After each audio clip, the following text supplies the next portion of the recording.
Everybody hates landlords.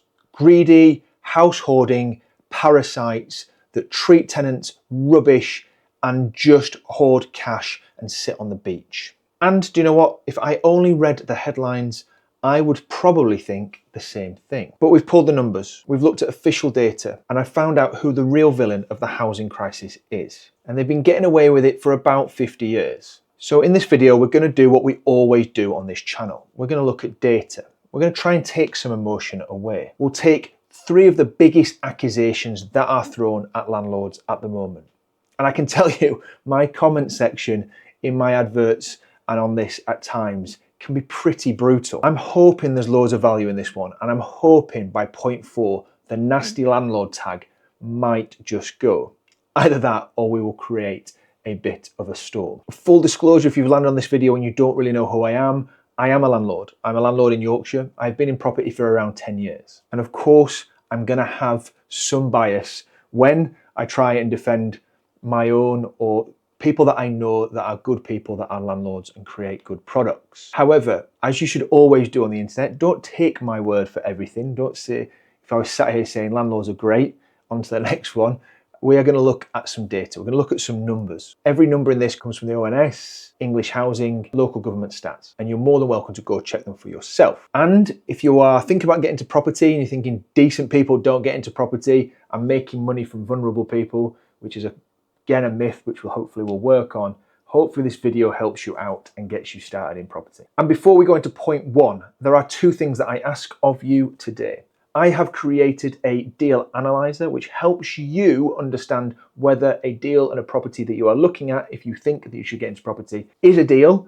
There is a link in the bio below. And also, if you like this channel, please like and subscribe. Please like the video. Please comment what your thoughts are on it all as well. It really does help push the video out and build this little channel of mine. Point 1, the hoarding myth. Landlords are hoarding all of the homes in the UK. There is not enough homes to live in. It is pushing the house prices higher because landlords are hoarding parasites. Private landlords own around 1 in 5 homes. And that's 19% of all homes in England, which is about 4.7 million houses. Owner-occupiers are still the biggest sector in terms of who owns the homes. At around 65% of the market is owner-occupiers. And social renting is around 16%. So for government schemes, for social housing, for people that are vulnerable, for elderly, etc., etc. So here's the little bit that the hoarding crowd always seem to skip. The private renting sector doubled in the 2000s, but since about 2013, it stayed at that flat 19 to 20%. If landlords were gobbling up all the properties, like the mainstream media says, surely that number would have gone up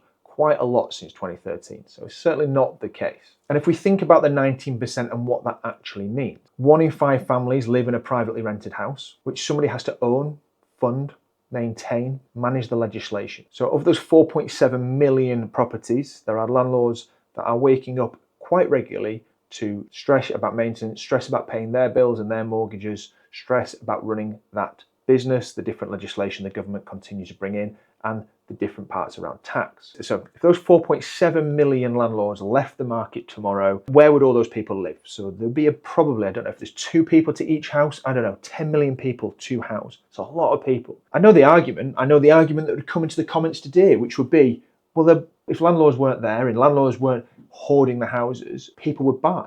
And you're like, well, all these people would buy their own homes, everybody would own, which I know is a manifesto for the Green Party at the moment, and everyone would live in these houses, but that simply isn't the case. At Size Property Academy, we love Property Engine. So finding properties isn't always the easiest thing. And a lot of people think, oh, there's some secret source to finding them off market, and that's how all the great investors work. But 80% of property is on market, and we just need a better tool to find these deals. And we need a way of sifting out the ones that we're wasting our time with. Property Engine is an amazing piece of software for that. So it is like Rightmove on steroids, is the only best way I can describe it. So I'm going to show you really quickly how I'd find a deal very, very quickly on here. 2 and 3 bed properties is what we want. I'm going to look at an area.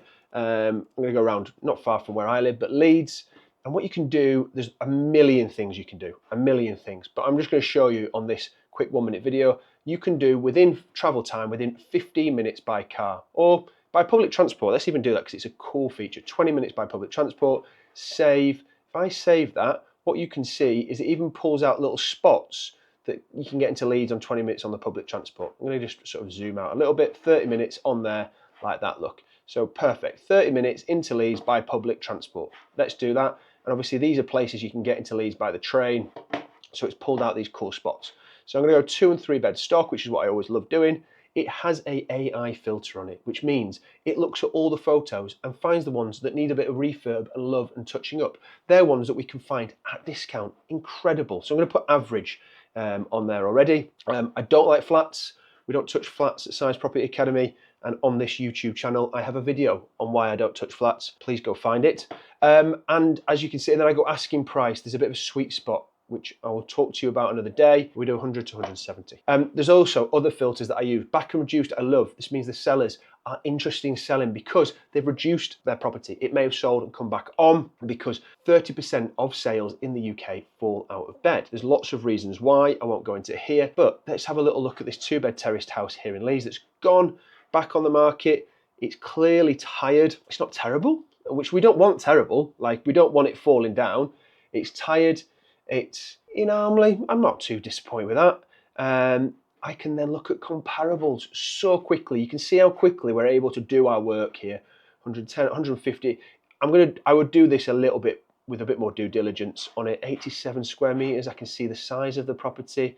I can see 123, 115. Straight away I can see what they're potentially going to sell for once we've done it up. I can see what it's renting for.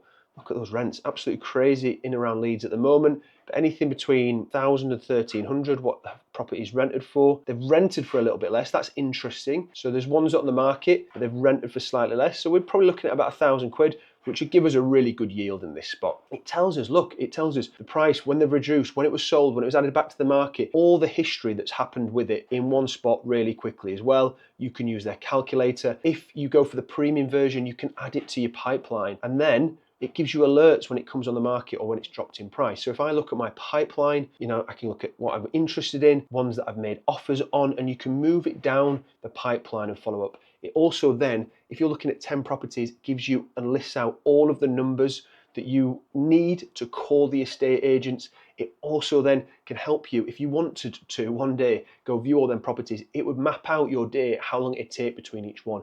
The amount of things you can do with it. You can do direct to vendor marketing. You can set up your marketing campaign. And as I've just said, you can plan your routes and journeys depending on where you want to do the viewings, which if you added all your properties into there as a viewing.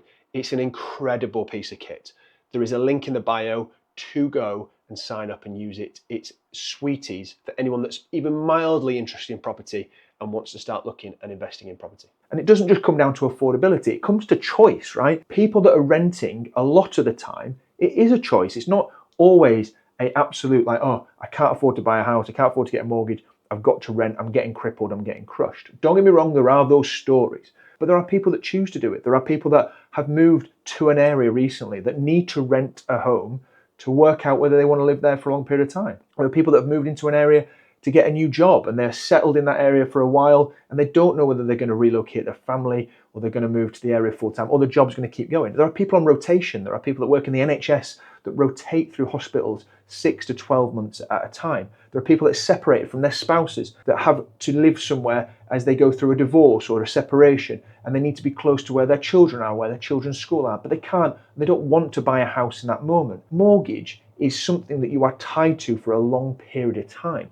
Not everybody wants a mortgage and to live there. So if all of the 4.7 million private landlords left the market tomorrow, these people would be struggling. They would not want to necessarily always buy a house. There are people that are happy renting because they don't have the overheads of all the maintenance and having to look after the property. There are also people that are renting because the deposit they'd have to save for a house they've used to invest in a business or they've invested elsewhere and renting suits them a lot. There are people I know, millionaires, that are happy renting, that prefer renting to owning their own home for lots of reasons. So the myth that everybody wants to buy a property and everyone should have to buy a property is something that I can't contend with or live with, that people like are almost being forced, or they should have to buy a property. Renting is so bad.